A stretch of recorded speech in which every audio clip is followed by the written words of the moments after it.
Hi, my name's Paige, and I'm here to share my story with you. I'm really here to share it with anybody who may have felt like me before and who doesn't want to feel like that anymore. Anybody who has felt unworthy, undeserving, unloved, shameful, and broken. I was born into trauma. I think I was actually programmed in the womb with trauma due to being born to parents who were suffering from mental health and addiction issues themselves. In the midst of their trauma, they were trying to raise 4 girls the best that they could, but they didn't have any access to help or any way to know how. I wasn't aware when I was growing up that my life was something that was traumatic. It was just the way that life was for me and my sisters. I would spend my days in chaos while I was at home, and I would go to school and pretend like everything was normal. That was just the way life was. I learned from a young age how to navigate it. I knew when to be quiet. I knew when to speak up. I knew when my dad had been drinking too much. I was aware when my mom was overdosing, whether it was accidental or on purpose, because it had happened so many times that I needed to know the difference so I could let somebody know whether it was a suicide attempt or an accidental overdose. I think I was about 8 the first time that I did this. My sisters all did the same thing, really. My mom overdosed one night, and my 14-year-old sister drove her to the hospital. It was a suicide attempt, actually, and my dad put her in the car with my mom so he could stay home with us girls. That was just life for us. We didn't know that it was something abnormal. We didn't know that it was something other kids weren't going through.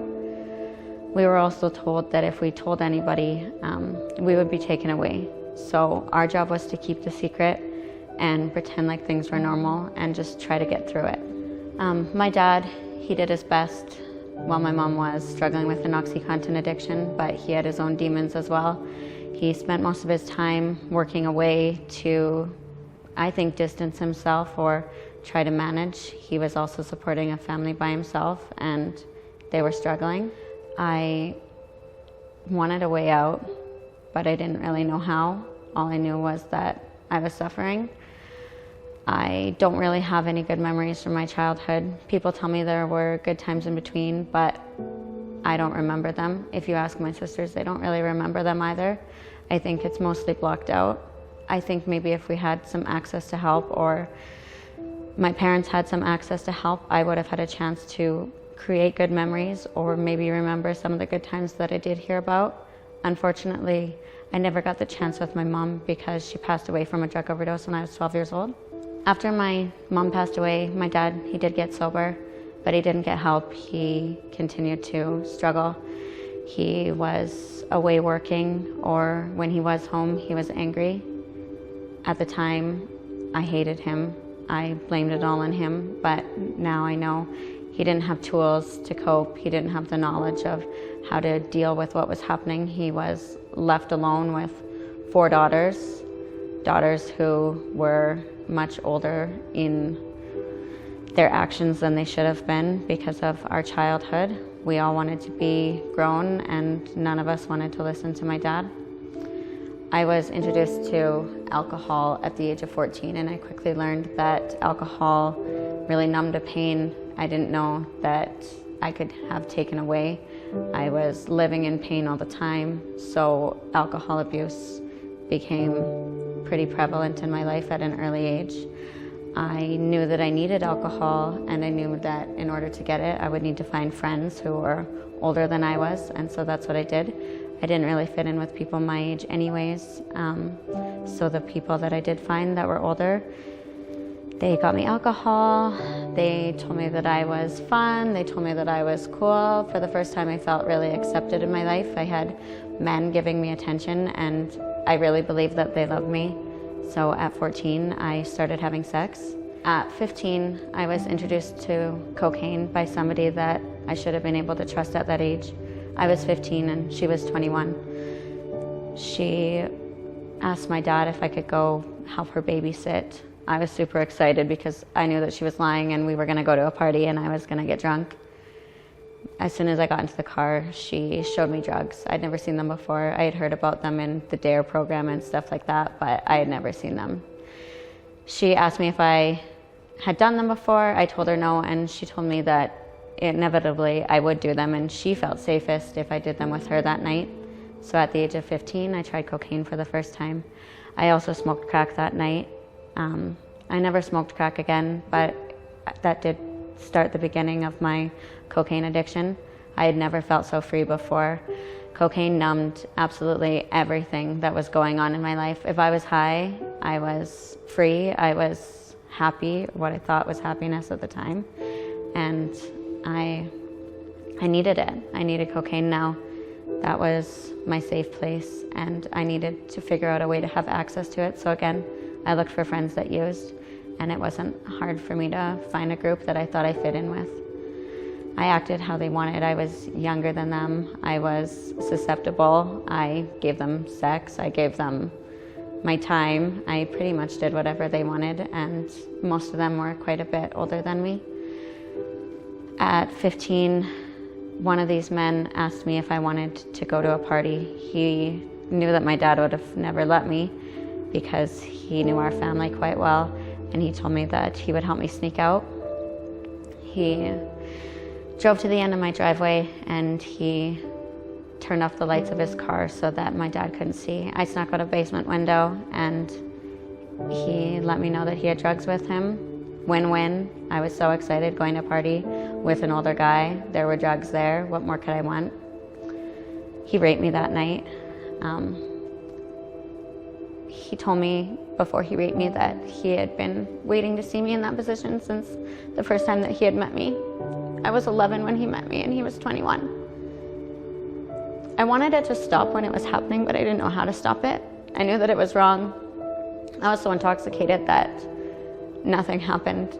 I let him rape me and I wanted to go home. I went home with my best friend that night.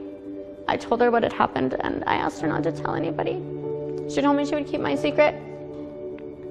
And I tried to move on, but things got really bad after that. I couldn't return to any type of childhood, and if I ever did have one, I moved out right away after that. I needed to be somewhere where nobody was trying to control me. Unfortunately, my dad did start trying to parent me, but it was a little bit too late. The next few years are really a blur. I can't tell you the exact age that I got an abortion. I can tell you that when I did find out I was pregnant, I was a young and scared teenager. I was suffering from addiction. I thought I had a boyfriend who loved me. And so I waited until I got home to tell him that I was pregnant. When he was gone and I was waiting for him to get home, I just really wanted to get drunk, or I really wanted to get high, but something inside of me, a maternal instinct at this teenage age, told me not to, so I didn't. I cried for days. When he did get home, I let him know I was pregnant, and he asked me what I wanted to do. I told him that I wanted to keep the baby. I was going to be the best mom that I could be. I wasn't going to repeat what my parents had done to me. I was going to try to make a change. He told me that if I didn't get an abortion, I would never see him again. I wanted help, so I started searching for answers on the internet. The first place that popped up for me was the Pregnancy Care Center. I reached out to them and they were super friendly. They got me in right away. I told them that I wanted to keep the baby, and they let me know that there was so much help for me, whether I was single or not, whether I chose to keep the baby. And if I did choose an abortion, there were resources for me too, but what she really drove home for me was that this was my choice and I was in control of it, and it was a decision for me to make and for nobody else. I made a second appointment and I never went back. I wish I would have. I ended up getting an abortion and I never saw him again anyways. After my abortion, I reached out to the Pregnancy Care Center again.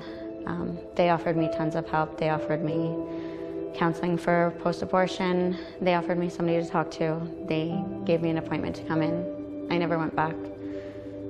The next few years of my life were plagued with heavy drug use. I experimented with all different types of drugs, but my main choice of drug remained cocaine and obviously alcohol. I was drinking all the time. I met somebody when I was 20. He was great. He was super nice to me. For the first time, I felt like this guy actually cared about me, not just for my body, but he wanted to know me. He was interested in me. I quickly became pregnant. This time I followed through with the pregnancy, and in October 2013, I welcomed my son. He's the best thing that has ever happened to me. For the first time in my life, I felt like God really existed again. I knew when I looked at his face that there was something bigger out there, something bigger than me, and I wanted to be the best mom that I could be. That quickly changed. I didn't know that my abortion was going to come back and affect me as hard as it did. I didn't feel like I was good enough to be his mom. I felt like because I was a bad person and because I had done what I had done, God was going to take this baby away from me. I didn't sleep. I never slept. I just sat and watched him breathe. I would wait until his dad got home so I could take a quick nap. I was exhausted, but I didn't want to lose him.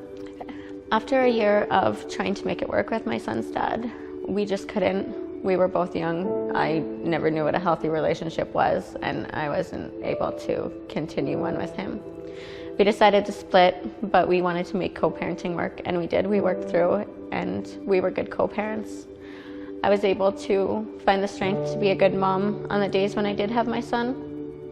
Not a present mom, because I was struggling inside, but I was there for him. I never brought alcohol or drugs around him, but the second that he was out the door into his dad's, I was somewhere partying, drinking, being super careless. I don't know how I didn't die. I knew that I needed to break the cycle, but I didn't know how.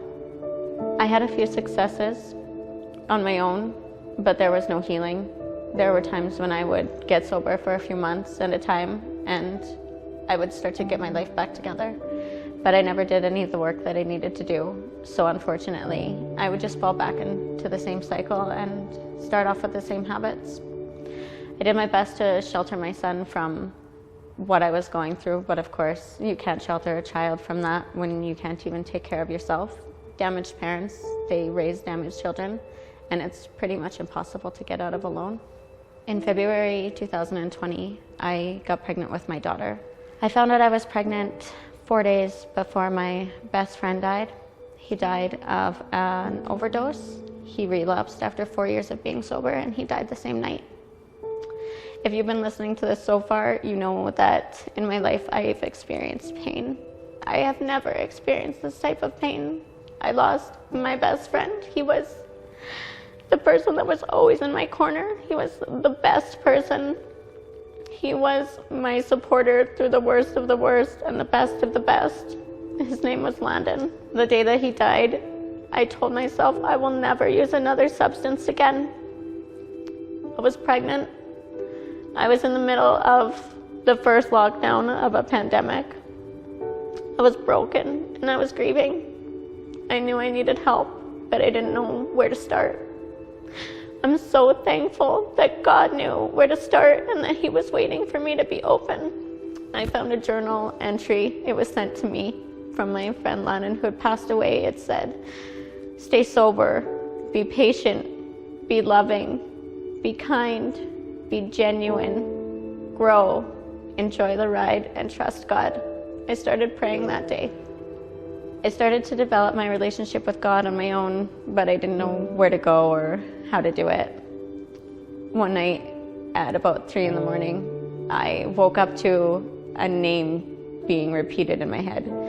I'm not kidding, it was so loud. It was 3 a.m, I was by myself, and I just kept hearing this name over and over and over again, and I just wanted to go back to sleep, but I couldn't. I felt absolutely insane. I looked him up. It was somebody who I had gone to school with like 15 years ago, and I had never heard his name again. I didn't know what to do with it, but I felt this massive anxiety. If you know what anxiety is, you know what I'm talking about. If you don't know what anxiety is, it's like somebody's sitting on your chest and you're gonna vomit, and that would not go away. I called my sister and I told her, like, hey, I heard this guy's name in my head. How do I approach him without sounding totally crazy? And she totally thought I was crazy. So I did it. I messaged him and I said, hey, I heard your name at 3 a.m. I'm not sure what I'm supposed to do about it. Sorry if I sound crazy.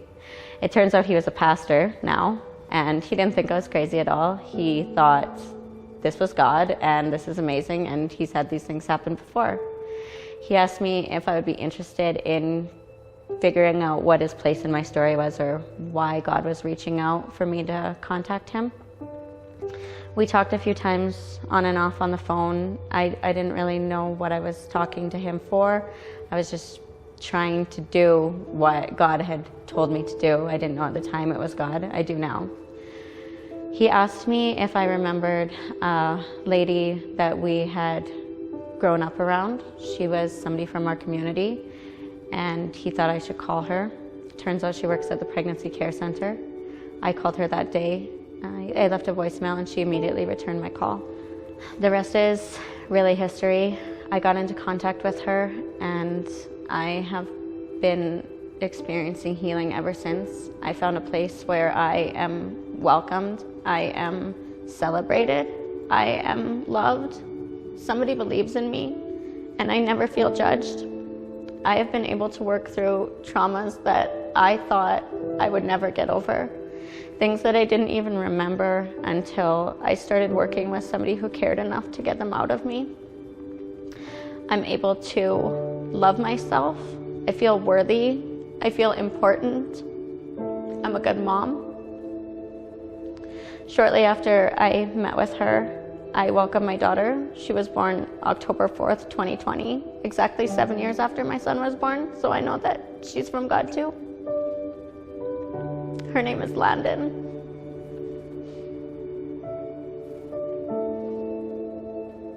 I am 588 days sober today, and I am never going back. I am worthy. I'm important. I have good things to offer this world. And without having the resources or the help to realize this, I don't know where I would be. My family is healing. I have people around me who tell me that I am something positive in their life. My daughter was born to a healthy mother, a sober mom, and my son has a present mother every single day, even on the hard days. And the hard days aren't even that hard anymore, and I'm so thankful for that. Whenever I doubt myself, or whenever I have a question, I know exactly where I can get help. The same place that welcomed me as a pregnant, scared teenager opened their doors to me again as a pregnant, scared 28-year-old. My life is forever better because of this. This is what new beginnings means to me. I am breaking the cycle, not just for myself, but for my children and for my family. And I am so proud of me.